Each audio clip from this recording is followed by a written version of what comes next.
Morning and welcome to the Geneva Press Club online for this panel about the situation of refugees in the Mediterranean Sea and the role of the NGOs. Welcome to those who participate to the session here on Zoom and to all of you who follow the live stream on our website www.pressclub.ch or on our YouTube channel or on Facebook Live. And special thanks to our eminent panelists who I will present in a few seconds. Our debate is entitled, Are NGOs complicit in the smuggling of migrants in the Mediterranean Sea? UN figures tell us that 16,000 refugees have arrived to Europe by sea since the beginning of this year. 323 died at sea or are missing for the same period of time. And not far from 20,000 people died fleeing to Europe overseas since 2014. Tens of thousands have been rescued, but it gets more and more difficult for the NGOs to operate in the Mediterranean Sea. Three of them, Médecins Sans Frontières, Save the Children, and Jugend Rettet, are accused by the Italian justice to be complicit with the Libyan refugee smugglers. They can't operate anymore. Today, there are only 2 NGO rescue boats that are left and that are still operating in the Mediterranean Sea. The situation actually is very tense. What's the fate of the thousands of people waiting in camps in Libya, many of them mistreated or even enslaved for some? What policy towards the refugees will follow the new government of Mario Draghi in Italy? Will Europe come back with rescue operations? And what about the NGOs? Have they lost ground? Can they go back on the water? All these questions are very sensitive and concern tens of thousands of lives. We'll try to answer with our panel of 4 straw actors in this crisis. So thank you, all of you, for being here with us. Thank you for your participation to this panel. And I'm very pleased to welcome first the Undersecretary of State for Foreign Affairs, Mr. Benedetto della Vedova. You are joining us online from Rome. You have been a long-time member of the Italian Parliament as well as the European Parliament. You were also president of the Italian Radical Party. You were also already in the government between a few years until 2018. And last February, you were appointed as Undersecretary of State for Foreign Affairs by Mario Draghi to enter into his new government. Thank you for joining us. And we have also Stephen Cornish. Stephen Cornish, you are Director General of Médecins Sans Frontières Suisse, based in Geneva. You started this job last November, but it's not your first mission for MSF, as you were the Executive Director for MSF in Canada from 2013 to 2017. I welcome also Seraina Eldada. You were cultural mediator on board of the Aquarius in 2017-2018. It was a rescue boat from SOS Méditerranée and operated also by MSF. And today you're a head of project at the Geneva Center for Security and Peace, the GCSP here in Geneva. Also speaking from Italy, we have with us the spokesperson for the International Organization for Migration, the IOM, the spokesperson in Italy for this organization that is based here in Geneva. And I welcome Flavio Di Giacomo. You are probably one of the best informed person about the situation in Italy and in the Mediterranean. So we will split this discussion in 3 parts. First, we will take, and then in 2 parts, and then we will take the question from the press at the end of the panel. So the journalists here on Zoom can already start raising their electronic hand from now on You just have to click on participants at the bottom of the screen, and then in the window that opens at the bottom right, you can raise your hands. So, first part, rescue operation. How can we understand the accusation of complicity made against the 3 NGOs that I just talked about? And I will perhaps start with you, Mr. Undersecretary of State, Mr. Benedetto della Vedova. Before talking more generally of the Italian policy for refugees, are you satisfied with the today's situation for refugees at sea? Meaning that the Libyan patrols have most of the policing power in the area, and that there are only 2 NGO vessels trying to rescue migrants adrift. How do you see the situation really on the sea? Thank you, Mr. Della Vedova. And sorry, I have to, I guess your mic is off. 1 second. Here you are. So thank you very much for this opportunity. Of course, I'm not satisfied, but we are working to get situation better than now and better than in the past. About NGOs' role, as you are aware, there are ongoing investigations in Italy involving the role of NGOs stemming from different lines of inquiry. Whether the accusations are well-funded in those particular cases or not is up to judges to decide.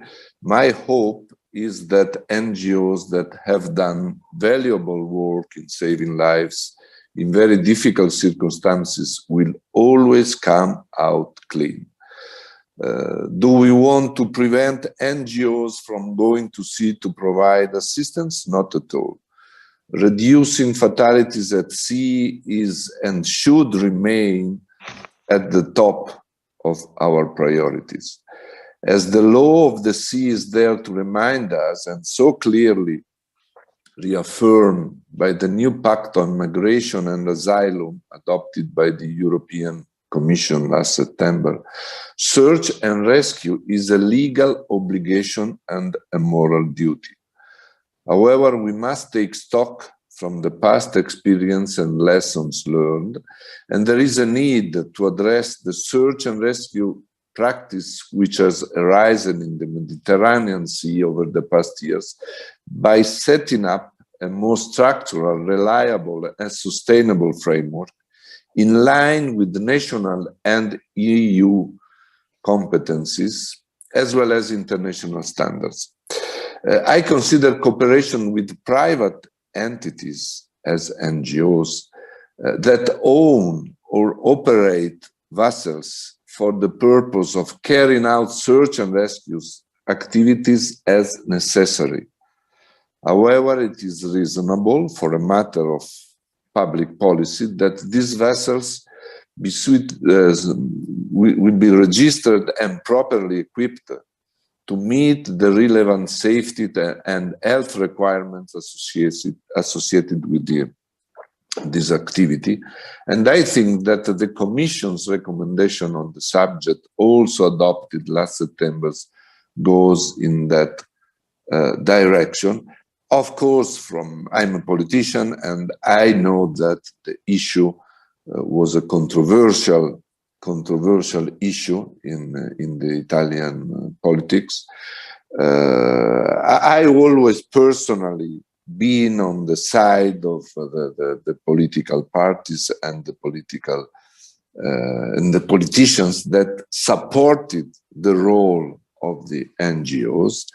But I hope, as I said, that the judiciary will end their job without any charge to the NGOs now under scrutiny. And I hope that will be possible even with a holistic and comprehensive EU policy on migration to clarify the important role of NGOs in the operation of search and rescue of people in the sea.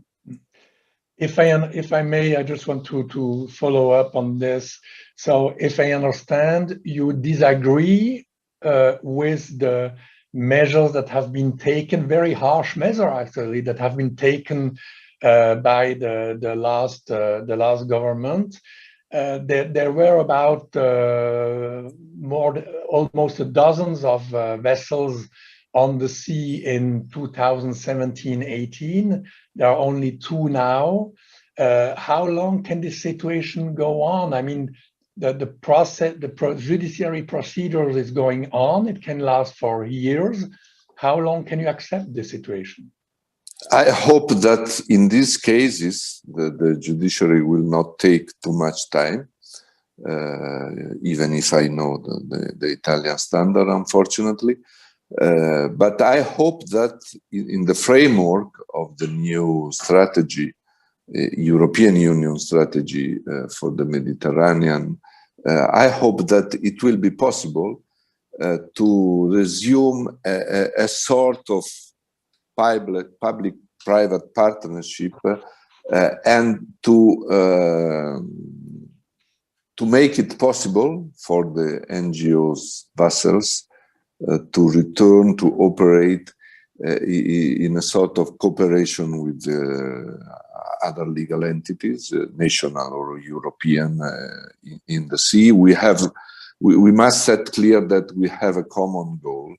That the common goal is, first of all, to save lives in the Mediterranean. The second goal is to reduce the harm for the people that are waiting in the Libyan coast. And the third goal, in my opinion, is to organize legal channel of migration or humanitarian way for people coming from wars or famine or something like that. So in my opinion, and this is my well-rooted idea on the issue, in my opinion, we have to cooperate. And the role of the national authorities is the role to make clear rules, of course, but not to prevent NGOs to operate. Thank you very much, Mr. Undersecretary Vedova. Mr. Stephen Cornish, can you please activate your mic? Thank you. And how do you get this message of the Italian government saying that there is no way trying to prevent the NGOs to operate actually on the Mediterranean Sea? What's your feeling about that? Well, it's certainly welcome news to hear from the ambassador. What we know, though, is we have been, as MSF once, Mare Nostrum, whose job really was to save migrants at sea. Once it wrapped up then and was replaced by Frontex, we saw a rise in those who were drowning at sea. And it became a moral imperative to put ships on the Mediterranean in order to carry out that life-saving. And at Doctors Without Borders, Médecins Sans Frontières, we've conducted thousands and thousands of rescues at sea across 6 different ships and partnerships, saving over 81,000 lives. And all of this has been done in coordination with the Maritime Rescue Command Center in Rome. And all of our disembarkations in Italy have been done in coordination with the authorities in the ports.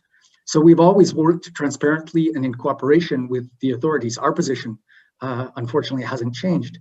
What we have seen, and not only here in this case, we've seen this around the world, and we've seen it in Mexico, we've seen it in Australia, we've seen it in Libya. As states fail in their obligation to respond to migrants and asylum seekers, they harden the rules and the laws. And this causes those asylum seekers and migrants to take ever more dangerous routes. They become subject to torture and abuse, as we see now in Libya. I've visited the detention centers in Libya. That's a beautiful word, is to call it a detention center. What they are is prisons of fortune, where those who are brought there are tortured, raped, beaten, bought and sold into slavery. And so there's no safe port to be brought back to in Libya. In fact, even many of these prisons have been caught up in the crossfire between the warring parties. So the only place to bring these people is of course to Europe, to the first safe port, which the maritime law of the sea calls for.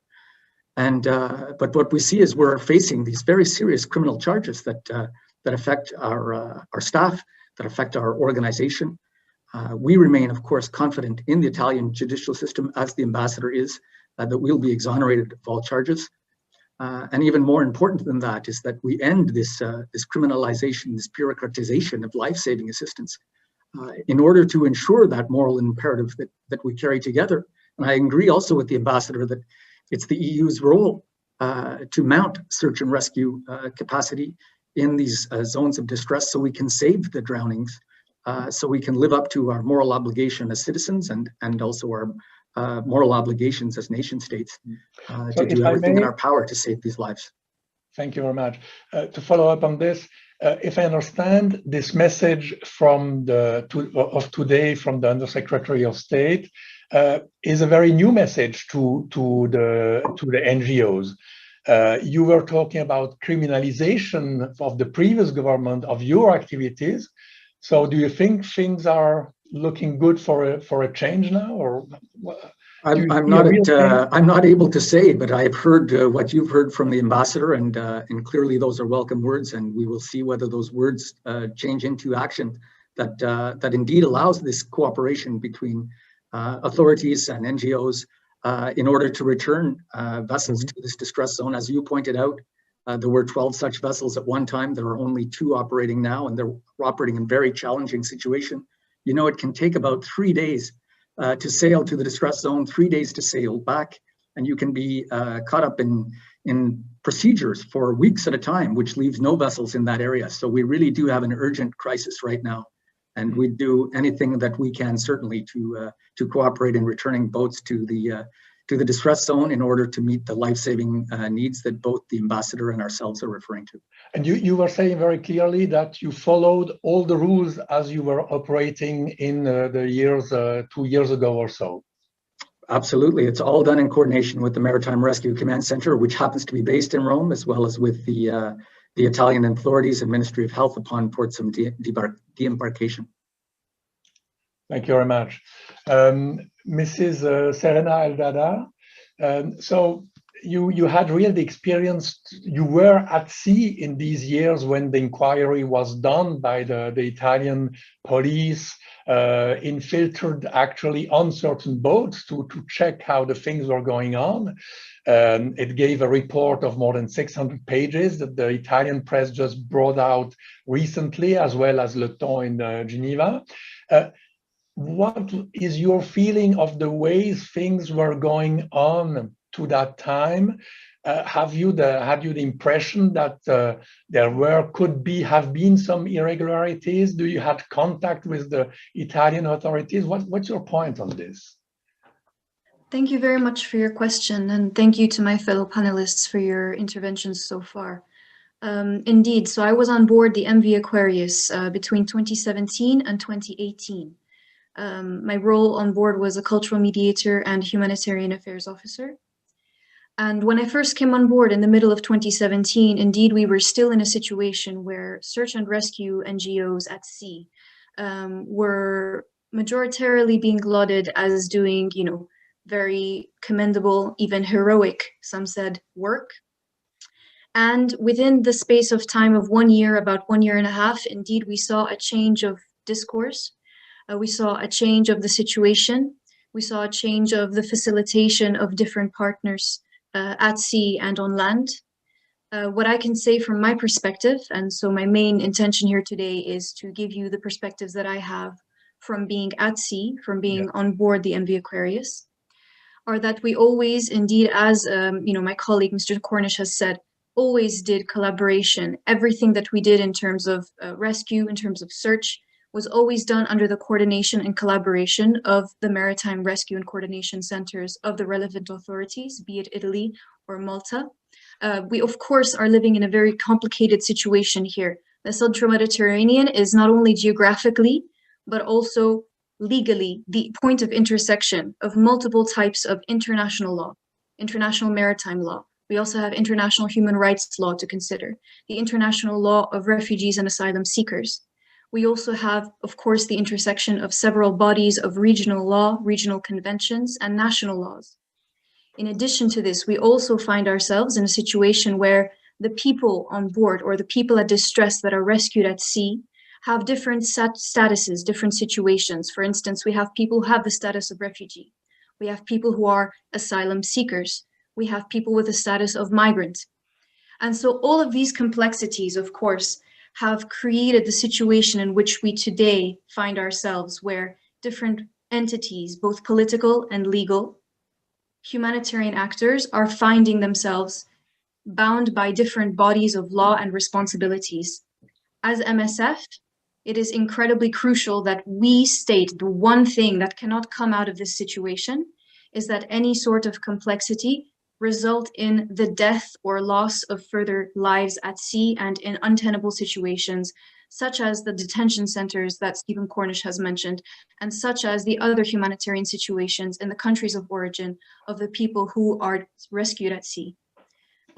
So as someone who was at sea for several years, my main responsibility was to be the primary collector of testimonies of people rescued at sea. During my time at sea, I think, if my memory does not fail me, I was on board for the rescue of approximately 10 to 15,000 individuals. So that gives you an idea of how many conversations I had with individuals and the complexity and the diversity of situations that we find among these people, among what we call these mixed flows of migration, is incredible. And it's incredibly important that these nuances be reflected in the policies and in the actions that are executed. I'll stop there for now. Can you tell us if you have had any time during the period of time you were on that vessel, did you have contact, or at least eye contact, with smugglers and bringing their boats back? Or what were the contacts you had with the Libyan smugglers? To address your last point first, in terms of the boats, it was the policy of both SOS and SOS Méditerranée and MSF aboard the MV Aquarius to, first of all, slash any boats on which we rescued people at sea. So we actually destroyed the boats, be they rubber or dinghy or boat or, of wood or anything else, and to also down the engine, which meant that we would take a sledgehammer to the motor and it would be downed to the bottom of the sea so that it cannot be reused by smugglers. MSF has never once collaborated with smugglers, has never once been in direct contact with smugglers. MSF has always awaited the go-ahead from search and rescue coordination centers before proceeding to a rescue. It is very, very important that it be clear that international maritime law states that any person in distress at sea or at risk of being lost must be immediately rescued and brought to the safest port. And this is the international body of law under which the MSF and SOS ship on which I was, the MV Aquarius, operated on a daily basis. Thank you. I'm turning myself now to Mr. Flavio Di Giacomo. So you are the spokesperson in Italy for the International Organization for Migration. So you have a very precise, or the precisest possible idea of what is going on sea, and also what about the people coming on shore in Italy. So I guess what was the impact of this change of only 2 NGOs boat now compared to a dozen or so before? What's the impact on the figures? What can you tell about that? Well, good morning to everyone. Well, the impact is that it's more risky to travel for migrants in this moment. The sea crossings are becoming even more dangerous for migrants because, of course, it is needed. We need a stronger patrolling system at sea, and we have seen something different in the past. There were a lot of boats carrying out search and rescue operations. Italian Coast Guard, Italian Navy, Mare Nostrum, and then in NGOs. So time were different, of course, but now there is a lack of presence of European international ships at sea, able to rescue migrants. And now when migrants, they leave from Libya, they flee Libya actually, they really risk their lives. And as we have seen in the last few days, they have to wait for hours, if not days, before being rescued after they call for help and they are clearly in distress. Let's remind that every ship that leaves Libya, it's an unseaworthy ships, and so they must always be considered in distress. So they must be rescued as soon as possible, because it takes 5 minutes to go down. So it's very important that the patrolling system at sea, in the central Mediterranean Sea, should be strengthened and reinforced. This is something that is needed, because this year we already had 237 deaths, at least, in the central Mediterranean. But let's remember that since Lampedusa's tragedy, which occurred in October 2013, as IOM, we estimated that more or less 22,000 people died in the Mediterranean, and 17,000 in the central Mediterranean route, which is the most dangerous route for migrants in the world. So it is very important that people at sea are safe. We know very well that migrants leaving Libya, they actually pushed by the situation in the country, very difficult and dangerous situation in the country. The word complexity was used by Seraina, and I have to say that complexity is the right word. When we are talking about migrants coming from Libya, we are talking really about a lot of different profiles. But there is one thing that these migrants have in common, or even these migrants actually left their countries of origin as economic migrants, so-called economic migrants. Once in Libya, they become victims of abuses, of violence, of human rights violations. And so they become vulnerable migrants, and they cannot be considered as economic migrants as those who arrive by plane, by train, etc. Those are people who actually are vulnerable. And so they need protection once in Italy. So even these profiles, the fact that from Libya there are these kind of different profiles, asylum seekers, refugees, victims of trafficking, vulnerable migrants who are victims of both human rights violations in Libya, these people need help. And many of these people, when they arrived in Libya, they didn't want probably to come to Europe, because some, especially those actually living from Western African countries, they do not have a very clear migration plan. They decide their path step by step. But once arrived in Libya, a place where a lot of migrants still want to go to work, they become victims of, as I told you, human rights violations. They cannot go back because it's very dangerous to go back, and they risk their life again. And so their only solution many times is just to take a boat and try the sea crossing, even risking their lives, which is always a chance than staying in Libya or being detained in these detention centers that, of course, we know very well the situation there are inhuman and are terrible. So it's very important to understand also this fact that these migrants, they need to be rescued, and we of course think that they should not be brought back to Libya, which is an unsafe port, and they can become once again victims of violence, abuses, and human rights violations. Thank you, Mr. Di Giacomo. Mr. Undersecretary of State, listening to these testimonies, it looks pretty clear that there is a huge need for rescuing these people coming out of Libya. What is the next step that your government and your position will you take to try to help out in this very difficult situation that has a real urgency today? Can you tell us more? I will try. As you probably know, the Italian government nowadays, led by a strong leadership from Mario Draghi, is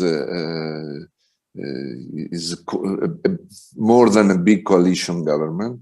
You have in the parliament forces like North League till some left parties on board in the parliament and in the government. So things will not be so easy from a political point of view.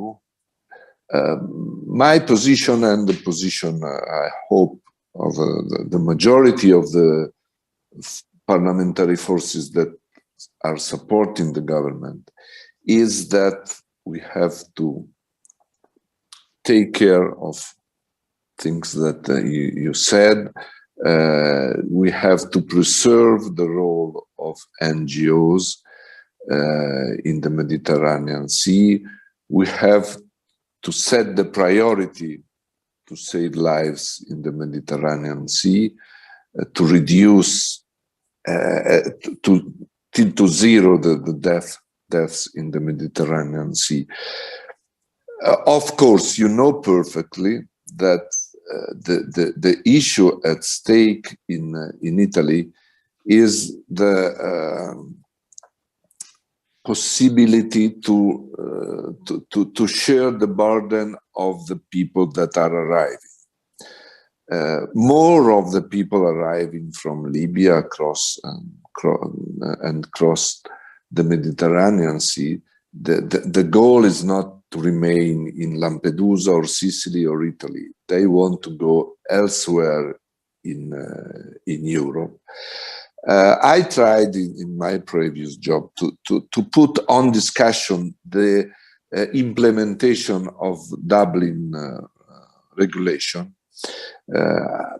My personal idea is that was not the rule of Dublin that is commonly applied to the people. If you arrive in Italy, you have to stay in Italy. You can ask for asylum and then you have to remain in Italy. It's not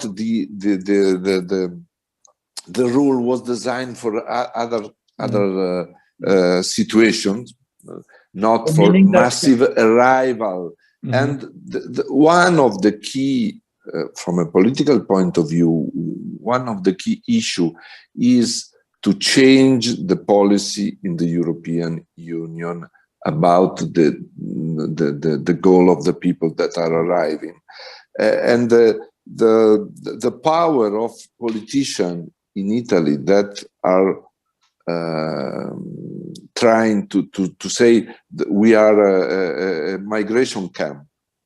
If you go in the Italian press this morning, the leader of the opposition party, the Fratelli d'Italia, said, "Oh, well, guys, we are again becoming the migration camp of the European Union." It's not true, of course. Figures tell another truth, but we have, and I think that from a political point of view, this is the issue at stake. We have to change the European Union policy on migration, on redistribution of people that are arriving. Mm-hmm. In the general picture, European Union needs migrants. Of course, the best option is to have legal channel to have people coming in Europe to have their lives, to work, and so on.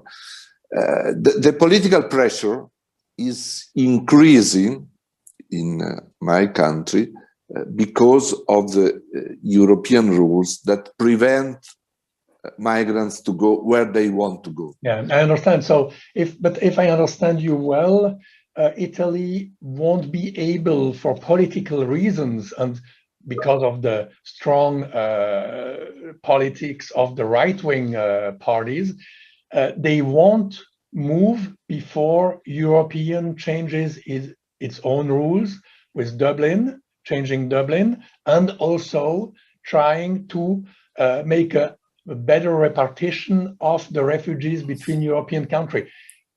If this is not done, you can't move. You can't do anything. No, a balance is needed, in my opinion. Of course, we have to work to change the rules, but it's for the future. For the present, we have to make the redistribution channel working now, according to the rules that are in force now. It's possible. But many countries unfortunately, just don't want to do it. Unfortunately, it depends from the will of the other states, member states of the European Union. And we tried as European Union to have mechanisms of automatic distribution of people arriving in Italy. Unfortunately, sometimes it was possible to have a redistribution well organized that reduce the suffer of the people arriving, reduce the time they will remain in the ports of Lampedusa or Sicily. My opinion is that we have to change rules, but we have to do the best together as European Union member states and European Union institutions to do our best according to the rules. And this is the problem, because it's not the truth that we are doing our best, because other states say, okay, it's an Italian problem, or Malta or Greece or Spain. Mm-hmm. Thank you. Mr. Cornish from MSF, do you need to really that the situation is better on the sea? Is there an obligation for having vessels operated by states, or do you think if the NGOs are allowed and can start reoperating, it would be enough? Let's say so. Well, the first responsibility here would be on the EU to reestablish a search and rescue capacity and to share the wealth of those arriving, not the burden.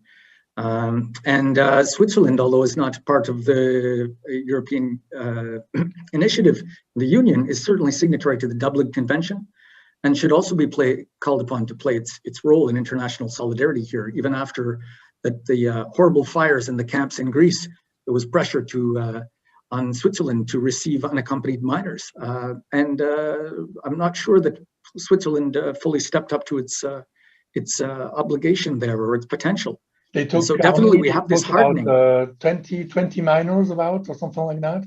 Yes, and we have this hardening of that the Undersecretary spoke about our position on the other, and it's very easy to demonize the other. We've done it in a number of ways, from the war on terror, then we've done it through Ebola and COVID even, rather than looking at extending that arm. And Seraina spoke about all these different categorizations. And I think Flavio did a very good job of explaining that once you've left your home, regardless of the reason, once you run into this impossibility of being able to seek safety, even if you were leaving for purely economic reasons, along the way, we have hardened the rules so much, including this Dublin Convention, that it makes it impossible for people to seek safe passage.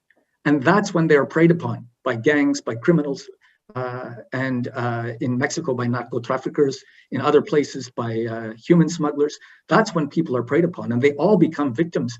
They all become needing of humanitarian assistance and a humanitarian welcome. And states have an obligation to extend asylum and to judge each case individually, and then decide whether people meet or don't meet the challenge. We simply can't afford to be asking those questions when people are drowning at sea. And so it's not up to the NGOs to do this work. I don't wish to have to put NGO boats in the rescue zone. We are compelled to do it. It's an imperative to do it because the EU is not doing it. Frontex, rather than being the front end saving of people at sea, is made an agreement where we are paying Libyans, paying what is called the Coast Guard in Libya, and that's a very loose term, to be dragging these boats back and to sending these people back to the torture, to the slavery, to the rape and the abuse that they're encountering in Libya. And Flavio spoke very well. I spoke to a number of people detained in the camps. Many of them had been living and working, including with local papers in Libya for years. And then they were simply detained on the street because anyone with some weapons and the ability to buy a small property or rent a small property can turn it into a prison. And once they collect 50 to 100 prisoners, they now start benefiting from EU money which pays them to feed and to detain these people in these centers. So the EU and all of us as a result living here are complicit in this slavery. And that's the big question here. The question is not which side of the line was someone on, or what day is it, or how. These technicalities that we're talking about are not the big issue. The big issue is that we are complicit in this slavery and in these detentions and in bringing people back to a life of horror, all of us. So we need to, all of us, look at ourselves and the policies that we hide behind, whether it's a Dublin Convention or anything else. We have lost our humanity, and this will affect ourselves, and it affects the states that we live in. And we really need to take a very hard look. And I'm so glad that you're covering this subject today, because it's not getting the coverage that it deserves. And it's at the very heart of the European project. And if we want to live up to the European ideal, then we have to look at this issue, and we have to come up with a combined solution that is able to receive migrants with dignity, treat them fairly, process their cases, return those who don't qualify, keep those who do. But we absolutely have to start first by saving the life of C before we can ask these questions and go to the judicial process for each person. Mr. Di Giacomo, it seems very clear that actually the key point for really trying to solve this question is today intervening in Libya, dissolve these camps and regulate the problem there. Is there any way in the UN system, for example, to put pressure that these terrible camps are dissolved?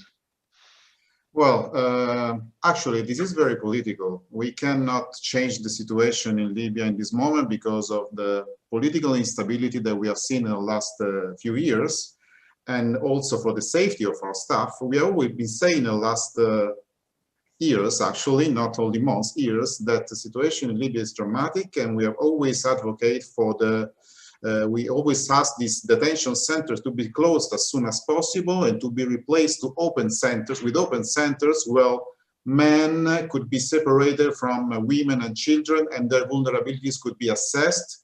But the situation as it is very serious, because these centers, unfortunately, where IOM, Libya, and also MSF, we can get into, we can offer non-food items, hygiene kits, etc., but we don't have any kind of power to change the situation there and to, unfortunately, to provide for the guarantee of human rights. We cannot do that. We are saying that we prefer to be there and to alleviate the sufferances of migrants who are in these centers, but we cannot change the situation. This is very political. We cannot, in this moment, we don't have the power to change the situation. We hope that this can be done. If we have a problem in Libya, the solution must be solved there, of course, because this is something that we can focus on. But of course, we can work on that, but it will take time. It is not something that we will solve in 2 months, 3 months, 6 months. So in the meanwhile, unless the situation in Libya will improve, we have to work on rescue those who are seen or are trying to seek the crossing of the Mediterranean, and not to send them back to this country, and because it is not safe even now, of course. And so we have to work on that, of course. But the situation in the country is very, very dramatic for migrants, and not only for migrants, but for migrants. We have registering a lot of terrible stories, of course, and we think that it's very important that, yes, it's important that the Libyan Coast Guard save those people who are risking their lives very close to the Libyan coasts, where international ships have problems in arriving there. But if the Libyan Coast Guard works there, it is very important that also the situation at land is safe and the human rights are respected. Until that moment, well, migrants cannot be returned back to Libya, but they have to be brought to a safe port and to Europe. Seraina Eldada, who has the key of the solution today? I mean, long-term solution is something even more complex. But what should be the urgency of today? Who can really make the step forward today, in your views? I give you the mic. Sorry. Thank you. A very simple question, right, to wrap things up.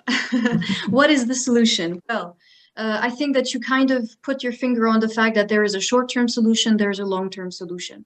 The long-term solution must, of course, implicate all levels of action, be they policy, institutionalization of processes, and be they also actions of humanitarian actors and NGOs and other civil society organizations. Now, I'll try and keep this as brief as possible because I'm conscious of time. However, in addition to the fact that we can see not only the situation of people in Libya, I can also attest to the fact that of the 10 to 15,000 people with whom I spoke, 99% of people had provable instances of torture or rape or trafficking or enslavement and so on. This figure, 99%, is accurate. This is not an exaggeration. Furthermore, we also have the situation where when people arrive in Libya, the ones who end up at sea are people whose papers have been confiscated, whose passports have been taken from them and ripped up, people who have been trafficked against their will. There is, of course, a difference between trafficking and smuggling. There is also the situation where people no longer can leave Libya through other routes, be they by land or sea. So indeed, not only is their only option to try and leave through the sea, whether or not they wanted initially to reach Europe or not, but we also have situations where a systematized system of smuggling people out to sea sweeps up people who never even intended to end up at sea. And the one thing that is the most urgent, that is, as you have asked me, Mr. Ruetschi, what do we have to do immediately as a solution? We need to prevent the loss of life at sea. We need to prevent the drowning of people in silence, people who are vulnerable on multiple levels with multiple layers of vulnerabilities. And this cannot happen if no one is at sea to do the rescues. As Mr. Cornish has already said, we would love nothing more than to see states take on the responsibility of search and rescue at sea. We would love nothing more than to see other options made available to people who are trying to flee situations that are unlivable, be they at land or at sea. And I fully agree with the Undersecretary of State that this problem cannot just be classified as an Italian problem. It is a problem that must entail the collaboration and cooperation of an entire region, of an entire entity such as the European Union. One thing that I can attest to, having been at sea during the turning point of many NGOs being freely able to rescue and going into the phase of criminalization, is that the lack of actors at sea has not stopped the attempts of people to cross. I cannot emphasize this enough. People who go out to sea to try and escape their situation are willing to die in order to get out. So whether or not there are ships at sea to do rescues, be they NGOs, be they states, be they European Union fleets, people will go out to sea whether or not they know that there are rescue ships out there. This is a suicide mission and people are willing to die, be they people with families, be they individuals. The people that I have spoken to were all convinced of the fact that they would either make it on their own to the other side or that they would drown. And the fact that MSF and other NGOs are not able to witness to the presence of people at sea is the main factor in the diminution of facts and figures that we have available on the Central Mediterranean. The diminution of numbers and estimates are due to the diminution of witnesses out at sea. I cannot say for sure what the solution is. If the answer were clear, I hope that we would already have implemented it, right? But one thing I can say is we must be sure that loss of life at sea continues to be prevented at all costs, no matter who is doing that. Thank you. Thank you. Before turning myself again towards the Undersecretary of State, I would like just to all those following us on Zoom, who are here on Zoom, if you have any questions, please use your electronic hand in clicking on the bottom of the screen on participants. And when the new window opens on the bottom right, you can raise your hand. It's the best way for you to directly ask your question. It's easier than to use the chat, if I may say.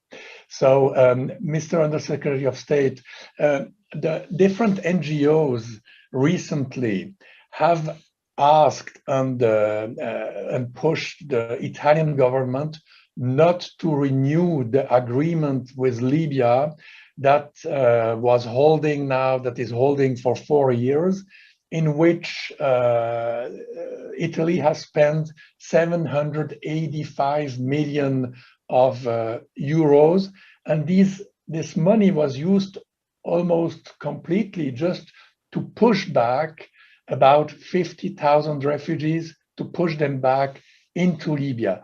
And all these organizations, there are about 10 probably, from Médecins Sans Frontières, Oxfam, Save the Children, many others, say this is a policy that must be changed. There is better to do with these hundreds of millions than just pushing refugees back.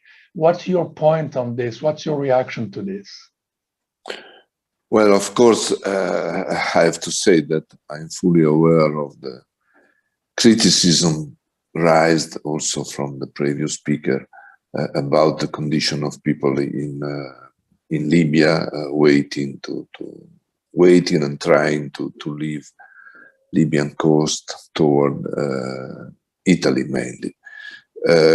What I can say, not to be optimistic, but is the reality that from a couple of weeks ago, things changed in Libya. It's not the first time, of course, but I hope, and the Italian government will do his best in this respect. I hope that now that we have, thanks to the UN pressure, we have a new national unity government. It was not the situation 6 months ago, two sides fighting each other. Now we have a national unity government. We have an institutional interlocutor, probably not in charge completely of the security in all the country. But my hope, and from my side, my intention is to operate to make the relations between Italian government and Libyan government work, not on, of course, to establish security in the Mediterranean Sea, about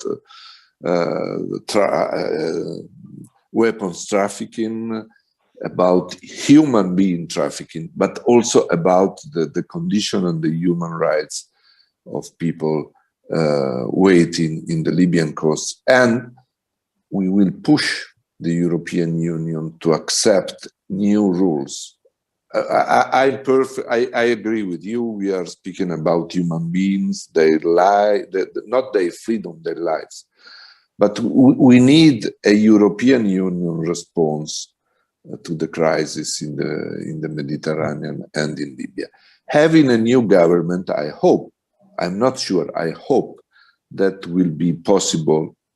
Having a new government, it will be possible to establish a new situation also in the agreement between Italy and Libya. Yesterday, Mr. Draghi was there. The Minister of Foreign Affairs was there. They have a short meeting with the new Prime Minister in Libya.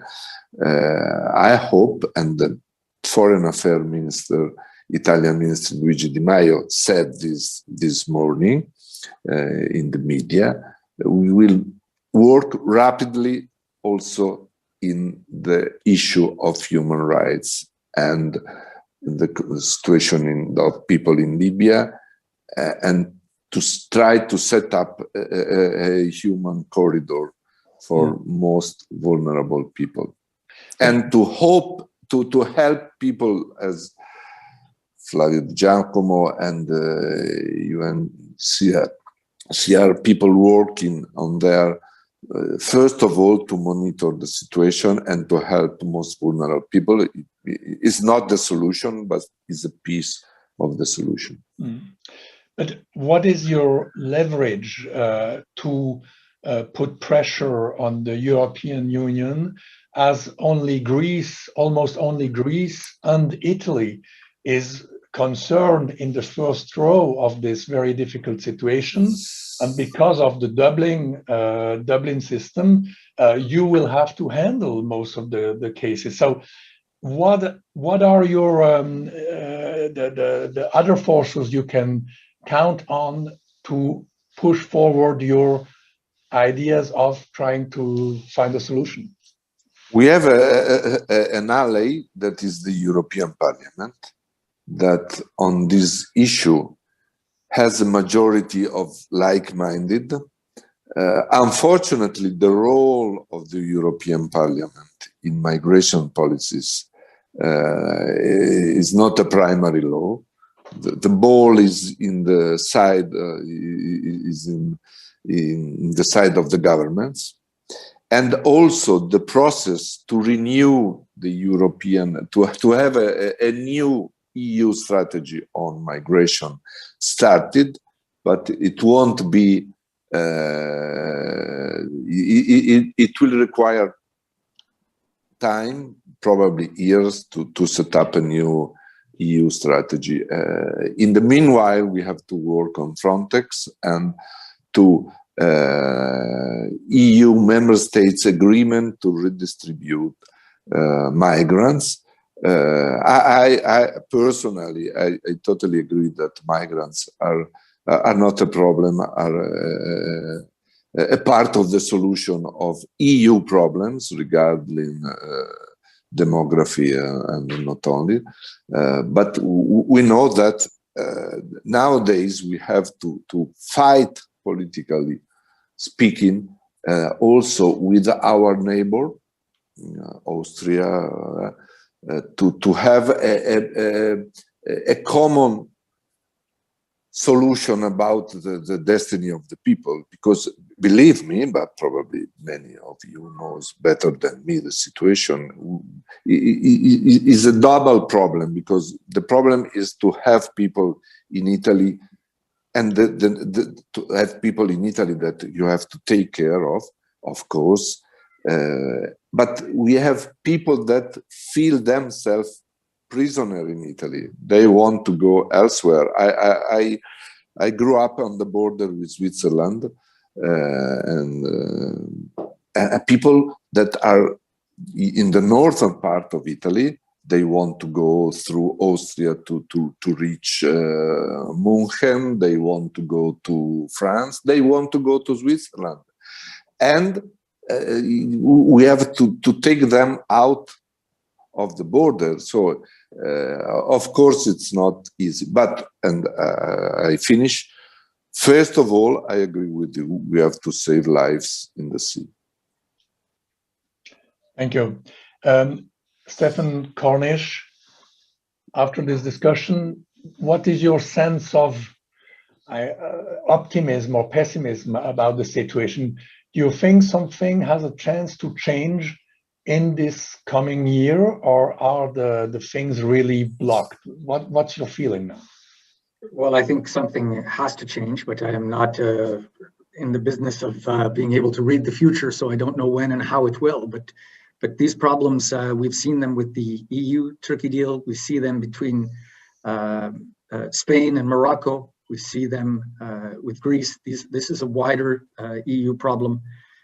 It's a problem also of our narration, of what our politicians and journalists and others say. We've seen that when the first waves came, community groups went down to the beaches with everything they could to start to welcome those coming in, whether in Greece or whether on the coast inside Morocco and Spain. Citizens organized themselves to extend whatever help they could to those coming in, with our natural instinct to save the other, to care for the other in distress. And little by little, we've seen a hardening of the dialogue, and we've seen a hardening of the laws, where we are criminalizing that act of humanity, of good Samaritanship, of caring for the other. And I believe it took a while to get here. It will take a while to change that narrative back.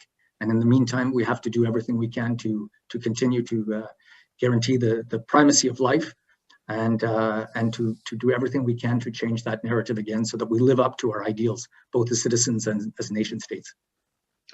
Flavio Di Giacomo, Seraina Eldada just talked before about the figures that are lower than the previous year, and but probably also because there are no more testimonies to see what's happening and who are the lost people. Is this these figures that seem to show that there are less transit from Libya, of refugees from Libya to Europe in the last year than it was before? Isn't this also an incitation just to shut the eyes about the situation, saying, yeah, listen, it's not so bad, it was worse before? Well, actually, there are less people leaving Libya because it's more difficult to leave Libya now than in the past, because those people are blocked actually, and but they are not better because they are kept in detention centers, and the situation, as we have been said so far, it has not improved the last few years, but it has become in the last few years even more difficult to live compared to 2015, 16, 17. Also because of the political instability of what happened in the last couple of years with the war, etc., but also for other reasons, apparently. One thing must be clear, make no mistake, this is not an emergency in terms of numbers, this is an humanitarian emergency. This is the most important thing that we have to remember. And politicians and public opinion should change their perception, because here in Europe, we just talk about arrivals and numbers. Numbers are low. We are talking about 8,000 migrants arrived so far in Italy by sea. Last year, 34,000.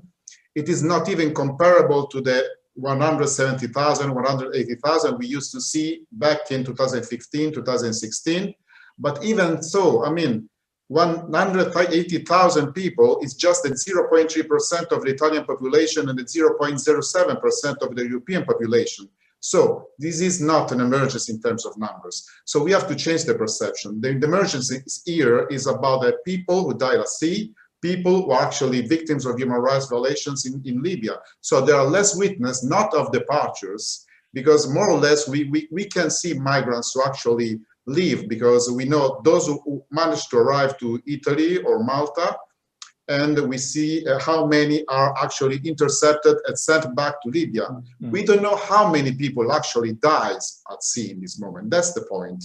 Because we said that 230 people died so far. This is an estimate, but probably there are even more. There are a lot of shipwrecks, probably we don't know anything about. It has always been the case also in the past few years, but there were more ships at sea, rescue ships at sea at the time, so we had more witnesses. Probably now there are less witnesses and there are more deaths than we can imagine. There is all the conversation going on the chat. I can't read everything, but I just take the last question I can see here. Do you think having more boats could induce more migrants to decide to cross the sea? What do you think about that, Mrs. Eldada? And then we will wrap up with the Undersecretary. Mrs. Eldada, is this, what do you think about this, this quote, putting a relation between number of boats and migrants? Thank you. First of all, I'd like to thank Flavio Di Giacomo for adding this further factors that come into the figures, because he's absolutely right. And the IOM is doing great work with their tracking tool on migration flows, which I invite you all to take a look at online, in order to estimate not only the people who are drowning at sea, which is the main factor that I was addressing, but also indeed how many people are leaving Libya, what are the reasons that are stopping or going the flows, and all the other factors that were already mentioned. The question that you've just asked me is the one I was trying to anticipate when I made my previous comment, which is that when we have fewer boats out at sea, we have seen that the flows have continued. Now, the reasons for this are many. The one that I mentioned first and foremost was the motivations and the desperation of the people who are trying by any means to get out. There are further reasons, of course. There are many complex factors that are due mainly to the specific context of Libya. And of course, I agree with the Undersecretary of State. We can only hope that the new government will, of course, lead to an improving situation over time. However, with the current situation, we have to continue to look at the situation as it stands. And as it stands, it is incredibly difficult for the people who have either migrant, economic migrant, asylum seeker, refugee, whatever status, who are trapped in Libya, to have a life that is livable and to have any sort of freedom of movement or safe passage. Thank you. And perhaps the last word for you, Mr. Undersecretary of State for Foreign Affairs, Mr. Vedova. What is the core of your message, short message to international organizations and NGOs that are trying to rescue lives in the Mediterranean? What can they do? What can you do? Well, I think that a final message is that we need cooperation among institutions, governments, European Union, NGOs, and of course, international organization for human rights. We have to try. It will be a long journey. I can promise for tomorrow. Probably we have to be realistic. Also, the COVID situation about economy, not only about the situation, sanitary situation, won't help us to reduce the problem. But my final say is about we spoke about Libya mainly and about the Mediterranean. My final say is that we hope and we will do our best to cooperate with the new government to reduce the problems that we focused on in this discussion. And in the European Union, the role of Italy, being Italy the biggest of the country in the Mediterranean, dealing with migrants, not France, but Spain, Italy, and Greece, and Malta, of course. We need a common strategy, and we need a common strategy on the issue based on real solidarity, what we miss till now in the European Union. Is a part of the solution, is not the solution, the distribution of migrants. But from a political point of view, believe me, is not a small piece of the solution, is a part of the solution. Being an Italian politician, I can say that when the EU redistribution will function better, it will be easier to respond to the criticism. You want to transform Italy in a migration camp of Europe and so on. And my personal, as Under Secretary of State, commitment on the issue, I can assure my commitment as Under Secretary of State in charge for human rights on the issue that we discussed. Thank you very much. So no easy solutions for sure. Very tense and dramatic situation in the Mediterranean. Thank you for bringing here your different point of views, and thank you for your involvement in this.